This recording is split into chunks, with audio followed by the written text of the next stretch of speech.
Olá pessoal da primeira série, tudo bem? Desta vez nós vamos trabalhar sobre os biomas brasileiros, ou melhor, sobre as formações vegetais do Brasil. É claro que quando a gente fala em formação vegetal, mesmo quando a gente incorpora a fauna nessas nossas discussões, alguns conceitos inerentemente aparecem. Dentre esses conceitos nós podemos considerar o conceito de bioma, o conceito de ecossistema e o conceito de biodiversidade. Muitas vezes esses conceitos são tratados, são considerados como se fossem sinônimos, como se representassem a mesma coisa, quando na verdade cada um desses conceitos apresentam especificidades. Vamos ver o que é cada um. O conceito de bioma, que inclusive aparece no slide, ele tem a ver com um conjunto de comunidades, tanto de vegetação como de animais, tanto elementos da flora como da fauna, e que existem em uma determinada extensão geográfica. Você acaba formando uma região com vegetação e a fauna também bastante características e que, de certa maneira, se diferem do contexto de uma outra região. Vai ficar claro para você em breve essa diferenciação. Ecossistema envolve a relação em qualquer ambiente entre os seres vivos, portanto, tanto plantas como animais, e os elementos abióticos e os elementos abióticos, ou seja, os elementos que não têm vida. Então, em síntese, o ecossistema vai representar a interação entre os elementos vivos e não vivos de qualquer ambiente. E você pode considerar qualquer escala para tanto, desde uma árvore, um jardim, um parque, uma grande área de floresta, uma unidade de conservação, a floresta amazônica, você pode considerar enquanto um ecossistema. E biodiversidade, que é outro conceito que normalmente é considerado, normalmente aparece, se relaciona com a quantidade de espécies que existem em um determinado local. Então, evidentemente, quanto mais espécies de mamíferos, de aves, de répteis, de insetos, quanto maior a quantidade de espécies, maior será a biodiversidade. Por exemplo, você sabe, não preciso nem falar com muita empolgação, que a floresta equatorial, a floresta amazônica, tem uma biodiversidade maior do que, por exemplo, uma área que você tem vegetação desértica ou semidesértica. Percebe? Então, esses são os conceitos interessantíssimos que a gente precisa levar em consideração. Com relação aos biomas brasileiros, é evidente que o principal elemento que vai diferenciar os biomas é a vegetação.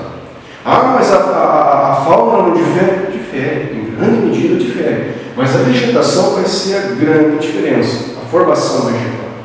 No Brasil, existe uma classificação clássica, uma classificação mais usual. Você vai encontrar essa classificação no site do IBGE, você vai encontrar no IBAMA, você vai encontrar no Ministério do Meio Ambiente, em vários órgãos oficiais. E também vai encontrar na literatura esses seis grandes biomas que ocorrem no território brasileiro. São eles: a Amazônia, o Cerrado, a Caatinga, a Mata Atlântica, o Pantanal e o Pampa. Reitero, a principal diferença entre eles, a diferença mais perceptível, é em relação à vegetação. O aspecto vegetacional vai ser primordial. Então, esses são os 6 grandes biomas brasileiros. Em algumas situações, você vai encontrar na literatura ou nos órgãos oficiais como os 6 grandes ecossistemas brasileiros. Aí você precisa trabalhar mentalmente com relação aos conceitos, porque aqui também não deixa de ser um ecossistema, uma vez que você tem a interação entre seres vivos, flora e fauna, e os elementos físicos, abióticos, de um determinado espaço geográfico. Então você vai ter a relação entre a vegetação e a relação entre a relação entre a fauna e, por exemplo, a condição climática, o solo, o relevo, que são, portanto, seres que não são vivos, não são elementos não vivos do determinado ambiente. Percebe? Vou te mostrar a espacialização desses biomas brasileiros.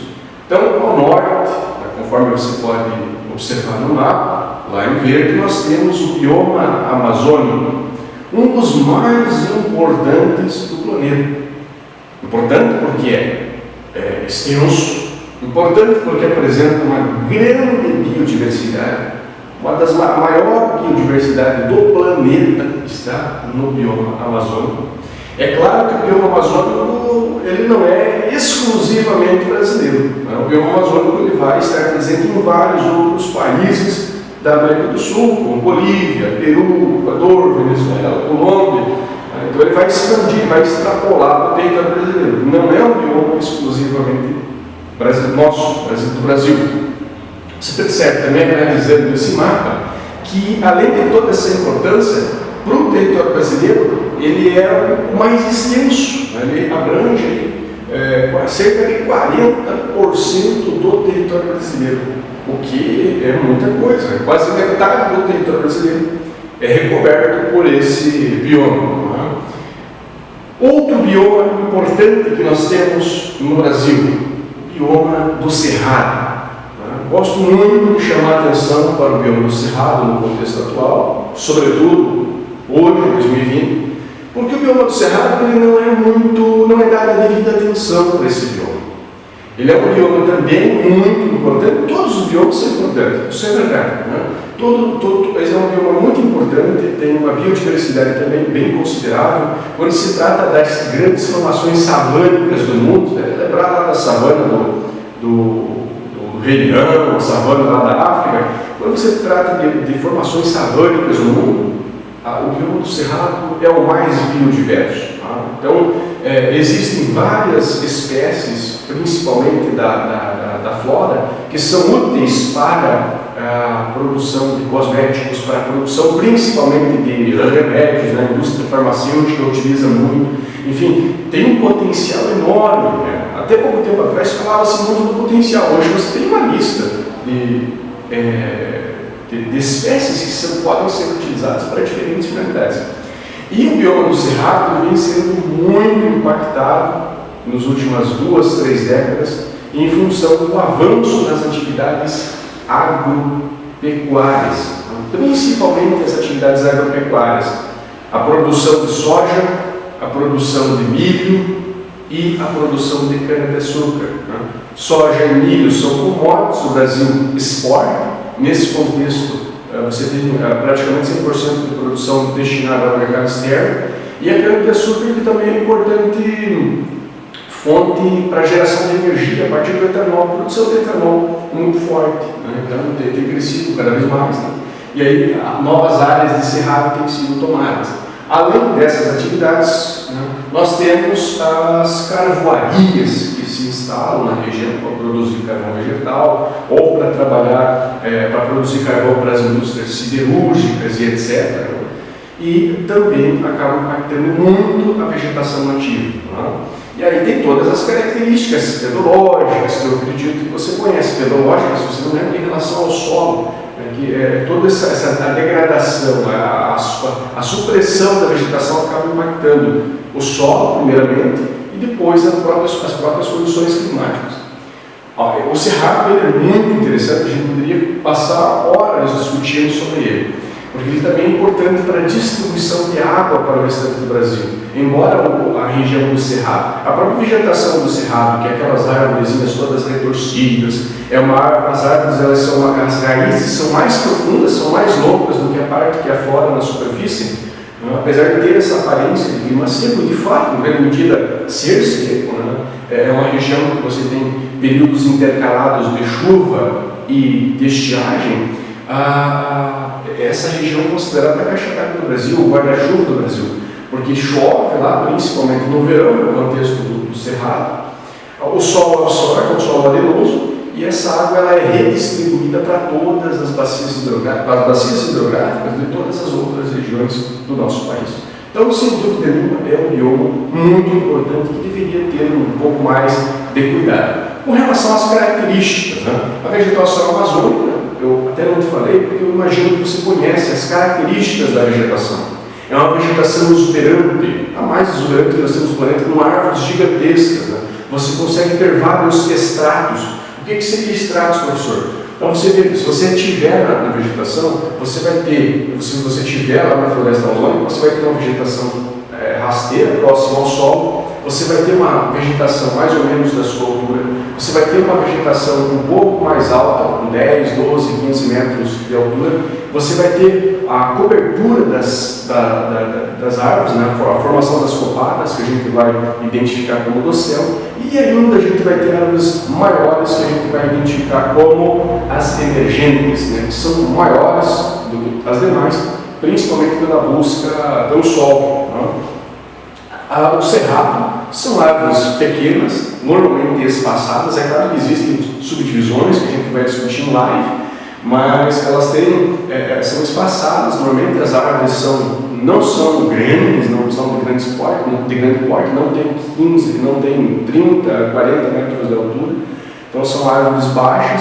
Como eu falei agora há pouco, as raízes são muito profundas, porque as raízes precisam buscar água lá nos lençóis freáticos, lá em grandes profundidades.